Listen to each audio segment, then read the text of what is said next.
এই সব কিছু দিয়ে আমি আবারও ঢাকা দিয়ে দেব। ফিরে এলাম মিনিট 2 পর। মোচাটা দেখো একদমই শুকিয়ে গেছে। আর নুন মিষ্টিটাও একটু চেক করে নিতে হবে সব ঠিকঠাক আছে কিনা।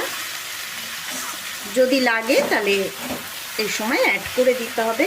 আর আলুগুলো পরে দেওয়ার কারণ ওই যে ভালো করে ছোট করে কেটে ভালো করে ভেজে নিয়েছিলাম, যে আলু সেদ্ধ হয়ে গেছে অথচ এর মধ্যে গোটা গোটা আছে। কারণ আলু যদি আগে দিয়ে দিই একদম গলে এর সাথে মিশে যাবে, তো আমি সেটা চাইনি। যাতে আলুগুলো দেখা যায় এর মধ্যে থাকে এরকম, আমি সেটাই চেয়েছি, ওইভাবেই আমি করেছি। তো রান্না কমপ্লিট। এখন গ্যাস অফ করব, এটা ঢাকা দিয়ে নামিয়ে রেখে দেব, তারপর এটাকে পরিবেশন করে দেব।